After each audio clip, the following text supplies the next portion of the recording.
Pemirsa, kecanduan gadget atau gawai pada periode emas perkembangan anak juga menjadi persoalan serius. Para orang tua kerap kewalahan menangani anak yang sulit lepas dari gadget hingga sakit dan semakin malas. Berikut Rakyat Bicara bersama Rianka Putra.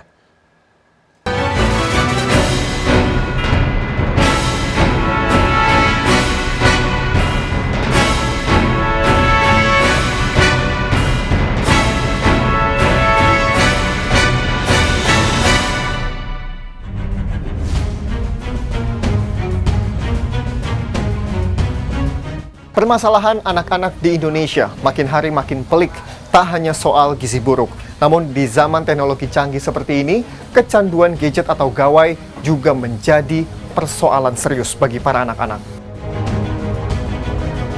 Saya menemui Viko, bocah yang mengalami gejala kecanduan gadget hingga matanya rusak. Bola mata Viko iritasi dengan bercak merah yang semakin parah saat menatap layar diiringi rasa sakit. Perubahan juga terjadi pada kognitif bocah 9 tahun ini yang semakin malas hingga sulit berkomunikasi. Sudah pernah diperiksa ke dokter atau ke puskesmas? Sudah, malah saya diomel-omelin. Ini ibu sih kasih gadget, ini radiasi jadi matanya kering ini, katanya gitu. Kelihatannya memang matanya Viko itu selalu merah seperti itu? Iya merah, apalagi kalau cuaca panas itu ya, tambah merah banget gitu. Lagi main gadget itu bisa berapa lama, Bu? Ya bisa 3 jam, 4 jam lah. Kalau saya sibuk dia kan, langsung diambil HP-nya. Kadang bangun tidur bukan apa, langsung HP dicariin. Bukan sarapan, mandi apa gimana, HP. Viko usianya 9 tahun ya, Viko ya? Main gadget terus sejak kapan, Bu? Dari umur 4 tahunan kali ya. 4 tahunan? Belum sekolah sih. Apakah ibu yang secara sengaja memberikan gadget ke Viko atau dia yang minta ya, Bu, waktu itu? Terkadang ya sengaja juga biar kalau kita ada kesibukan gitu biar dia anteng, maksudnya biar diem aja gitu. Apakah dia pernah merasakan sakit, gatel, dan seperti apa sih yang dirasakan oleh Viko kalau mengadu ke ibu? Kadang itu gatel, kadang kalau udah terlalu itu pusing, kadang mama pusing, mama aku minta obat, pusing nih, kadang gitu. Ibu yang sudah merawat Viko dari kecil melihat ada perubahan perilaku dari Viko, apakah menjadi malas atau menjadi sulit berinteraksi, seperti apa, Bu? Ya malas juga, nggak mau fokus gitu. Kalau disuruh makan, nggak mau Jadi maunya game aja. Kadang kalau seperti kita mau makan, nih sekalian nih kita kasih HP juga kadang biar dia diem gitu, mau makan, kadang gitu juga dipancing. Kesalahan bukan di anak gitu, orang tuanya. Kalau ibu nggak bisa itu membatasi, saya juga nggak bisa mengobatin. Viko bukan satu-satunya anak generasi Alpha yang kecanduan gadget atau gawai.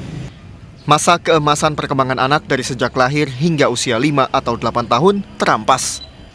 Organisasi Kesehatan Dunia WHO menetapkan kecanduan game sebagai penyakit gangguan mental. Kecanduan game bisa masuk dalam kategori penyakit jika memenuhi 3 hal. Yang pertama adalah ketika seseorang tidak lagi bisa mengendalikan aktivitas bermain game. Dan yang kedua, ketika seseorang lebih memprioritaskan bermain game dibandingkan dengan aktivitas lain. Dan yang ketiga, ketika seseorang tidak bisa berhenti main game meskipun sudah terlihat jelas dampak buruknya. Seusia dengan Viko, bocah Farhan mampu menghabiskan 20 GB data internet dalam sepekan lebih hanya untuk bermain game PUBG. Sang ibu terpaksa membawa Farhan menjalani terapi anak kecanduan game. Susah nggak sih merawat anak usia 9 tahun di zaman sekarang? Susah, lumayan susah. Apalagi sekarang udah ada HP, terus ada game online. Nah udah disuruh mandi aja susah. Dari bangun tidur, melek sampai sore bisa kuat main HP. Bisa 4 jam kuat, nggak mau makan. Mandi aja susah. 2 bulan naik di kelas 4 tuh udah main. Ya, selama 1,5 tahun itu apa Bu Irma melihat ada perubahan dari Farhan apa? Banyak mas, jadi males. Mandi aja kalau nggak diambil HP-nya nggak mau mandi. Makan susah, harus disuapin. Susah fokus. Belajar aja turunnya banyak banget.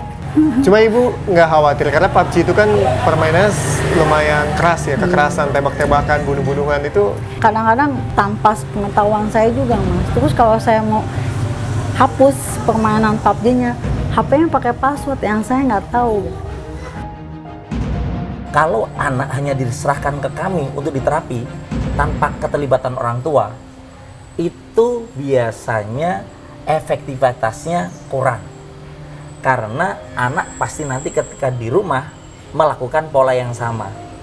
Tapi ketika orang tua ikut terlibat dalam proses terapi, maka keberhasilan terapi bisa sampai 75% sampai 100%. Karena yang perlu dirubah itu bukan sekedar bagaimana mereka diterapi, tapi bagaimana pola yang harus dilakukan di rumah ketika setelah terapi. Kebiasaan anak bermain gadget atau gawai yang tak kenal waktu dan tak kenal tempat seperti ini juga bisa membahayakan keselamatan. Anak butuh pengalihan dari layar gadget agar tidak kecanduan. Cara terbaik adalah dengan bermain di ruang terbuka. Ya, kena. Gantian ya, jaga ya. Orang tua punya peran yang sangat penting dalam menghadapi persoalan yang satu ini, agar gadget yang sesungguhnya bermanfaat tidak berbalik menjadi musuh bagi anak-anak. Saya Rian Kaputra, demikian Rakyat Bicara pekan ini. Lagi yuk, ayo lagi yuk.